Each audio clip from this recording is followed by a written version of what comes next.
Hello दोस्तों, स्वागत है एक आपका नए वीडियो में। तो आज हम प्रश्नावली 6.2 जो कि आपकी एक नई प्रश्नावली है नए चैप्टर की। इसमें हम जो है तीसरे क्वेश्चन को सॉल्व करने वाले हैं और आपको जो है एकदम पूरी ये इसका जो है डायग्राम हमें पहले से ही दिया हुआ है और हमें जो है ए एम बटे ए बी ए एन बटे ए डी सिद्ध करना है बराबर होंगे। तो हम चलिए इसको प्रश्न को सॉल्व करते हैं। तो हमने कॉपी में छोटा सा एक पार्ट लिख लिए हैं जो कि ज़रूरी था। तो यहाँ पर बोला हमें क्या है कि ए एम बटे ए बी ए एम बटे ए बी ए एन बटे ए डी ए एन बटे ए डी इसके जो है समांतर होगा। तो हमें ये सिद्ध करना है। तो सबसे पहले देखिए, हमें ये समांतर इसके दिया हुआ है, ये समांतर इसके दिया है। देखिए हमें प्रमेय 6.1 अगर हम पढ़े हैं, जो कि आप आवश्यक ही पढ़ चुके होंगे क्योंकि अभी आपने प्रश्न 1 प्रश्न 2 को सॉल्व कर चुके हैं और प्रश्न 3 को देख रहे हैं, तो आप जो है प्रमेय को देख चुके होंगे। इसमें प्रमेय क्या कहता है कि यह एक त्रिभुज है जो कि ए है, बी है, सी है, ठीक। और ये आपने जो है इसके समांतर ये जो है एक लाइन खींच दी। इसका मान ई मान लीजिए डी है, ई है। तो यहाँ पर होता है ए डी बटे डी बी इक्वल टू ए ई बटे ई सी, ए ई बटे ई सी, ठीक है। यही बस हमें मान जो है याद रखना है और बस आराम से हम निकाल लेंगे। तो देखिए यहाँ पर हम सबसे पहले त्रिभुज सर्वप्रथम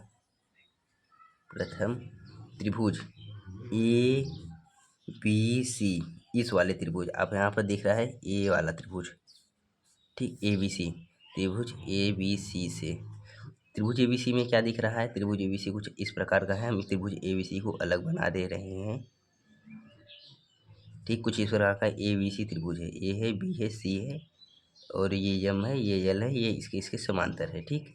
तो यहाँ पर देखिए इस वाले त्रिभुज के नियम से देखिए ये दोनों समांतर है और ये जो है यहाँ पर डी ई की जगह है यम एल हो गए हैं। मान लीजिए वो पॉइंट अलग अलग हो सकते हैं।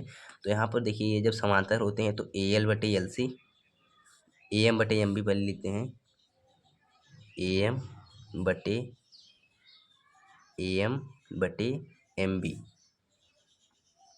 M B equal to A M बटे एम बी को फिर ए एल बटे एल सी बराबर लिख देंगे ए एल बटे एल सी, एल सी, ठीक। ये जो है बराबर हो जाते हैं। तो ये समीकरण 1 हो गया। अब त्रिभुज ए सी डी से, ए सी डी त्रिभुज ए सी डी से, ए सी डी त्रिभुज क्या बोलता है, ए सी डी त्रिभुज कुछ इस प्रकार का होता है आपका, यहाँ पर दिया हुआ है जो ये ए है, ये सी है, ये डी है और ये यल है, ये एन है, ठीक। तो इसमें क्या हो जाएगा, इसमें ए एन बटे एन डी, ए एन बटे एन डी इक्वल क्या हो जाएगा, ए एन बटे N D equal to A L बटे एल सी, ए एल बटे एल सी। ये समीकरण आपका 2 हो गया। अब देखिए समीकरण 1 2 से आप देख रहे हैं ए एल बटे एल सी, ए एल बटे एल सी ये दोनों बराबर हैं। तो जब दाएं हाथ बराबर हैं यानी कि आर एच एस बराबर हैं तो एल एच एस भी बराबर हो जाते हैं। जैसे देखिए यहाँ पर हम इसको लिख क्या सकते हैं, इन दोनों समीकरण को एक साथ लिखें तो ए एम बटे M B equal to A L बटे L C equal to A N बटे एन डी, ठीक। कैसे लिख सकते हैं, देखिए ये दोनों ये इसके हो गए, ये दोनों इसके हो गए, ठीक। तो यहाँ पर हम इसको हटा करके डायरेक्ट लिख सकते हैं ए एम समीकरण 1 व 2 से। तो इसको हमें लिखने की जरूरत नहीं, उसको समझाने के लिए था, इसको नहीं लिखना है। इस समीकरण 1 व 2 से क्या हो जाएगा, ए एम बटे M B equal to A N बटे एन डी। अब देखिए यहाँ पर हमारे जो है आंसर हमें सिद्ध क्या करना है, ए एम बटे ए बी सिद्ध करना है, ए एम बटे ए बी, यानी कि एम बी न रह के यहाँ पर ए बी रहना चाहिए। और कैसे होगा यहाँ पर हम देखते हैं इसको। तो देखिए यहाँ पर हम एक जो है कॉन्सेप्ट का यूज करेंगे जो कि ये है। तो इसमें हम जो है एक जोड़ देंगे, यानी इसमें भी एक जोड़ेंगे, इसमें भी एक जोड़ेंगे। क्यों जोड़ेंगे, देखिए इसमें आपको जो है कॉन्सेप्ट याद करना होगा। इसे अगर हम एक जोड़ते हैं, पहले आपको एक जोड़ के बताते हैं, ठीक। दोनों दोनों तरफ एक जोड़ने पर, तो एक जोड़ने पर हमें क्या मिलता है उसके बाद हम बताते हैं कि क्यों जोड़ना है। तो ए एम बटे M B plus 1 equal to A N बटे ए एन डी प्लस 1, ठीक। अब यहाँ पर लस ले लेंगे, यहाँ पर एम बी का एक में गुणा करा देंगे और A M plus M B का एक में गुणा एम बी हो जाएगा और बटे M B equal to A N बटे एन डी और प्लस एक। तो यहाँ पर आपका हो जाएगा, नहीं थोड़ा सा गड़बड़ी हो गया हमारे से। यहाँ पर हमें करना था ये, इसको पहले हमें थोड़ा सा मिस्टेक हो गया।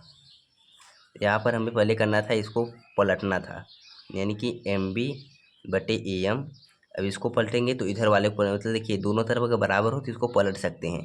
तो यहाँ पर एन डी बटे ए एन। अब क्यों पलट रहे, देखिए अगर हम इस प्रकार से करते तो A M plus M B कितना हो जाता, A M plus M B, A M plus M B पूरा ए बी हो जाता, ए बी।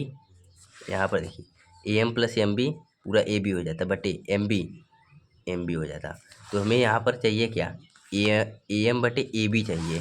तो यहाँ पर हो क्या जा रहा है, एम बी हो जा रहा है, जो कि हमें नहीं चाहिए। तो एम बी की जगह हमें देखिए यहाँ पर उल्टा कर दिए हैं, तो अभी थोड़ा आसानी होगा। अब दोनों तरफ एक जोड़ेंगे, यहाँ पर इससे इधर आएंगे और उसके बाद एक जोड़ देंगे। एक जोड़ने पर एम बी बटे A M plus one equal to N D बटे ए एन प्लस वन जोड़ देंगे। तो यहाँ पर जोड़ने पर क्या हो जाएगा, एम बी ए एम बटे A M equal to N D A N का एक में गुणा प्लस ए एन बटे ए एन। ये आपको जोड़ आता ही होगा, जैसे यहाँ पर 4/5 प्लस 1 होता है, तो 5 एकम 5 और 5 4 9/5 लिख सकते हैं। तो वही सेम टू सेम वैसे ही है। तो देखिए M B plus A M B A M पूरा जोड़ देंगे, ए बी हो जाएगा, ए बी बटे ए एम ये हो जाएगा। और यहाँ पर एन डी इतना था और ए एन इतना है, पूरा जोड़ देंगे ए डी हो जाएगा। यहाँ पर पूरा जोड़ देंगे ए डी और बटे ए एन। अब जैसे हम वहाँ पर पलटी किए थे, अब यहाँ पर भी पलटी कर देंगे। तो यहाँ पर पलटी करेंगे ए एम बटे A B equal to A N बटे ए डी, आपका जो है प्रूफ होके आ जाएगा। तो देखिए यहाँ पर ये तो कर दीजिए। अब देखिए यहाँ पर एक जोड़े क्यों थे, एक जोड़ेंगे तो यहाँ पर गुणा होके ये दोनों जोड़ेंगे, और ये दोनों जब जुड़ेंगे तो हमें ए बी मिलेगा, और ए बी हमें क्वेश्चन में चाहिए था, इसलिए हमने एक जोड़ा था। यहाँ पर पलटी इसलिए किया क्योंकि पलटी हमें करने से क्या होता कि ये एम बी की जगह हमें जो है इसका ए एम मिलता, हमें एम बी की जगह ए एम। जैसे यहाँ पर ए एम में एक जुड़ेगा तो हर में ए एम रहेगा, तो ए एम रहेगा, बाद में हम पलट के इसको इस रूप का जो है बना सकते हैं। तो आई होप कि आपको क्वेश्चन समझ में आई होगी, मैंने एकदम अच्छे से आपको समझा दिया। तो मिलते हैं नेक्स्ट क्वेश्चन के साथ किसी नेक्स्ट प्रश्नावली में, तब तक के लिए धन्यवाद।